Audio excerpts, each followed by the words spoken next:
लाख तराजू तोल के देखो, सादा पल्ला भारी है। इमरान तेरे जानिसार, बेशुमार बेशुमार, इमरान तेरे जानिसार, बेशुमार बेशुमार। इमरान Crackdown, crackdown, ये जाली हुकूमत, ये जाली हुकूमत, रऊफ हसन।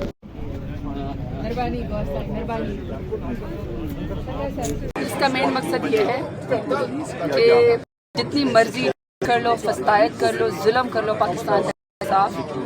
पाकिस्तान तहरीक इंसाफ इमरान खान के साथ और अवाम इमरान खान के साथ खड़े हैं, खड़े रहेंगे।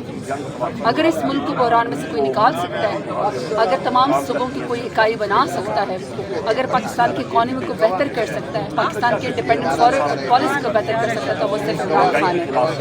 आपने उसको जेल में भी बंद करके देख लिया, आपने जुल्म के सारे वो तोड़ के और आपने तमाम बोगस केसेस भी बना लिए, आपने हमारे सेंट्रल ऑफिस के ऊपर जो है वो कब्जा भी करके देख लिया, आपने कारकुनान को तदख्खुफ़ भी किया, आपने ख़वातीन रहनुमाओं को अगवा भी किया। इसके बावजूद भी हमारे तमाम MNAs, तमाम MP साहिबान ने एफिडेविट PTI के पलड़े में डाला। अब आप बेहतर है कि इस रियलिटी को एक्सेप्ट कर लें। आज पहला अलामती भूख तालिके पे MNAs और सेनेटर्स ने लगाया है, ये हर रोज़ लगेगा। डर है उस वक्त से कि इंसाफ की फराहमी के लिए, इंसाफ की तकाज़ुम के लिए पूरा पाकिस्तान असली भूख हड़ताली के बदल जाएगा, तो फिर हालात आपके कंट्रोल से बाहर निकल जाएंगे। बेहतर ये है कि हमारा मैंडेट वापस करें, हमारे कारकुनान को रिहा करें, हमारे लोगों के साथ जुल्म नाइंसाफी बंद करें और खान साहब को रिहा करें। इसके लिए हमने ये अलामती भूख हड़ताल दूसरी जो वो इनकी तो ख्वाहिशें बहुत है, क्योंकि ये खान साहब का मुकाबला तो कर नहीं सकते। सियासत में मुकाबला करके देखिए, इनको मुँह की खानी पड़ी, वोट बैंक इनका नहीं है, खान साहब का वोट है। इसलिए अगर ये समझते हैं कि ये पार्टी के ऊपर पाबंदी लगा देंगे तो फिर पूरा पाकिस्तान 25 करोड़ आवाम के खिलाफ बाहर आएगी। हम हर कानूनी जंग लड़ेंगे, हम हर दरवाज़ा खटखटाएंगे और फिर हमारे पास पब्लिक पावर भी। मैंने थोड़ा सा साइड पे पहले आपका बहुत शुक्रिया।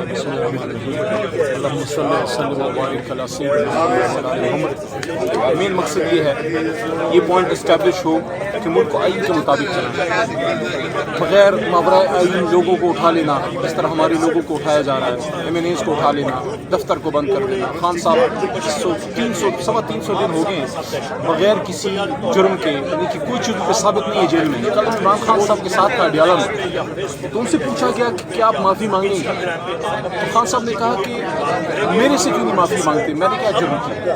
मैंने वहाँ बात की कि इमरान खान साहब पे तोशाखाना केस ख़त्म हो गया, इद्दत केस ख़त्म हो गया, साइफर केस ख़त्म हो गया, हमें जो है रिजर्व सीट्स का केस हमारे हक़ में फैसला हो गया। मतलब जितने केसेस में इमरान खान 3.25 वजह से जेल में, वो सारे केसों में तो बरी हो गया। अब नए केस कर दिए ना, तो जो पिछले केसेस जिनमें आपने कैद में रखा उसमें तो बरी हो गए।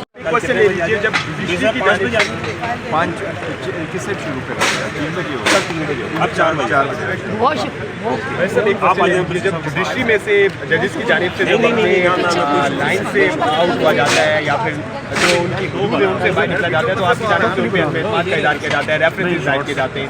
आज आपकी प्रेस कॉन्फ्रेंस में DG SPR के बारे में कहा गया कि वो हुकूमत की ज़बान बोल रहे हैं, वो इंटीरियर की ज़बान बोल रहे हैं, इस किस्म की बातें की गई। तो क्या उनके खिलाफ भी किसी इसका दुरानिया भी बढ़ेगा और इसमें लोगों की तादाद भी ज़ाहिर बढ़ेगी, क्योंकि मुख्तलिफ जो हमारे सूबाई सेंटर्स हैं वहाँ पर भी हड़तालें हैं। और ये एक हम अपना प्रोटेस्ट रजिस्टर कर रहे हैं, एहतजाज रजिस्टर कर रहे हैं कि इमरान खान को बग़ैर किसी केस, वो सारे केसेस में बरी, लेकिन बगैर किसी उसके उन्हें जेल में रखा हुआ है और जितने बाकी बेगुनाह लोगों को जेल में रखा हुआ है, लेकिन उनकी रिहाई के लिए, उनके रिहाई के हक़ में ये कैंप है। लेकिन फैसल जावेद साहब, इससे तो आपको अपना नुकसान नहीं होगा अगर आप लोग की हालत खैर हो जाती है। 5-6 दिन तक हड़ताल करते हैं, भूख हड़ताल, हंगर स्ट्राइक करते हैं, हुकूमत टस से वस नहीं होती, तो फिर क्या करेंगे आप लोग? 2 साल से जो हमारी पार्टी के साथ और इमरान खान के सारे सपोर्टर्स के साथ भी जो कुछ हुआ है, हाँ, तो आप देख लें उनका तो आज जोश और ज़्यादा बड़ा हुआ है। सेनेटर साहब, ये हड़ताल तो 8 बजे होनी थी, 5 बजे ही आपके MNA सेनेटर वॉकआउट कर रहे, क्या हो गया? नहीं, 7 बजने वाले हैं और ये आज अलामती प्रोटेस्ट का जो टाइम था वो 7 बजे तक था। अभी यहाँ पर हम हैं और 7 बजे तक है। कल फिर ये होगा, फिर परसों में आप ये जारी रहेगा। ये कब तक जारी रहेगा? 1 साल से इमरान खान साहब जेल में हैं, सारे टैक्टिक्स आपने استعمال کر لیے، اس سے کیا فائدہ ہو جائے گا؟ عمران خان صاحب کی ہدایات پر پورے پاکستان میں اب یہ سلسلہ ہوگا. یہ ایک احتجاج کا ایک طریقہ ہوتا ہے. اس سے یہ آپ مختلف طریقوں سے پرامن جتنے میتھڈز ہیں آپ وہ آزماتے ہیں نا، تو یہ بڑا زبردست ایک پرامن ایک میتھڈ ہے اپنی پروٹیسٹ رجسٹر کرنے. تو یہ آپ دیکھیں گے اس کی بڑی امپیکٹ ہوگی اس کی. یہ کافی سینیٹر صاحب کل عمران خان صاحب نے ایڈمٹ کر لیا کہ میں نے کہا تھا جب میں گرفتار ہوا ڈی ایچ کیو کے باہر احتجاج کیجیے گا. واٹس یور آن؟ قطعاً نہیں کیا ایسا. جتنے ساتھیوں سے بات ہوئی ہے جو ان سے ملے اور وہاں موجود تھے، علی محمد خان، باقی اسد کیسر نے بھی بتایا، سب نے بتایا کہ عمران خان نے ایسی کوئی بات نہیں کی. اور آج بھی میرا خیال ہے وکلاء کی ان سے ملاقات ہوئی ہے، اس میں بھی انہوں نے خود اس بات کی تردید کی ہے کہ یہ بالکل غلط بیان جو ہے وہ چلا گیا. اس قسم کا کوئی بیان عمران خان صاحب نے نہیں دیا. اچھا فیصل بھائی